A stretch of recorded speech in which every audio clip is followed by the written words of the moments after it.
Hello అండి, I'm doctor Keerthi, fertility expert, 49 hospitals Vizag branch నుంచి మాట్లాడుతున్నాను. సో మనం ఈ ఇన్ఫర్టిలిటీ గురించి యూట్యూబ్లో అవేర్నెస్ ఇస్తూ ఉన్నాము. సో ఇందులో భాగంగా చాలా మంది కపుల్స్ ఒక క్వశ్చన్ అడుగుతూ ఉంటారు.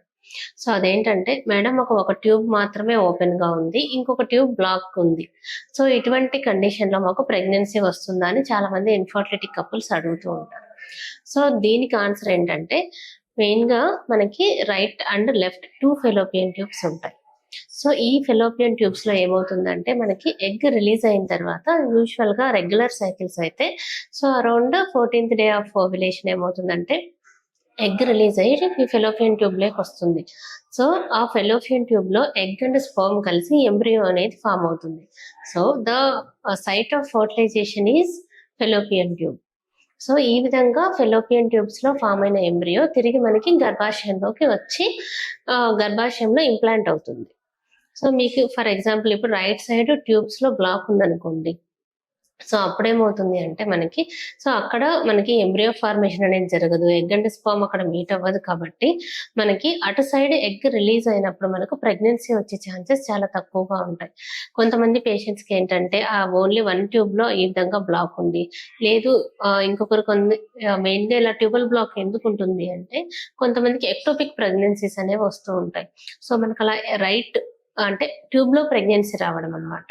సో ఈ విధంగా రైట్ సైడ్ ట్యూబ్ లో ప్రెగ్నెన్సీ వచ్చి అటువంటి పేషెంట్స్ కి ఆ రైట్ సైడ్ ఉన్న ట్యూబ్ ని మనం రిమూవ్ చేయడం జరుగుతుంది. సో ఇటువంటిగా ప్రాబ్లమ్స్ ఉన్న వాళ్ళలో ఏమవుతుందంటే, మనకి రైట్ సైడ్ ఎగ్ రిలీజ్ అయినప్పుడు మనకు నెక్స్ట్ ప్రెగ్నెన్సీ వచ్చే అవకాశం ఉండదు. బట్ ఎప్పుడైతే మీకు లెఫ్ట్ సైడ్ నుంచి అంటే లెఫ్ట్ ఓవరీ నుంచి ఎగ్ రిలీజ్ అయినప్పుడు మీరు నార్మల్ గా మీట్ అయితే కానీ, లేదా ఐయుఐ అనే ప్రొసీజర్ ఉంటుందన్నమాట. సో ఇటువంటి ప్రాసెస్ లో కానీ మనకి ప్రెగ్నెన్సీ వచ్చే అవకాశం ఉంది. మనకు కేవలం 2 ట్యూబ్స్ బ్లాక్ అయినప్పుడు మాత్రమే ఈ విధంగా అంటే నార్మల్ గా కన్సెప్షన్ కి కానీ, లేదంటే ఐయుఐ ప్రొసీజర్స్ లో కానీ మనకి ప్రెగ్నెన్సీ రావడానికి అవకాశం అనేది ఉండదు. ఇటువంటి పేషెంట్స్ లో అంటే 2 ట్యూబ్స్ లో బ్లాక్ అయిన పేషెంట్స్ లో మాత్రమే మనకి ఐవీఎఫ్ అనే ప్రొసీజర్ కి మనం అడ్వైస్ చేయడం జరుగుతుంది.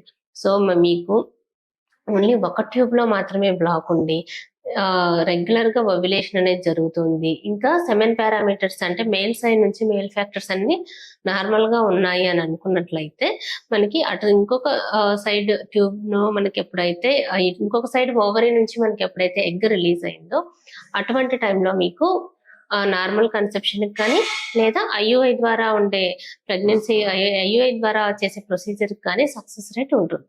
Thank you.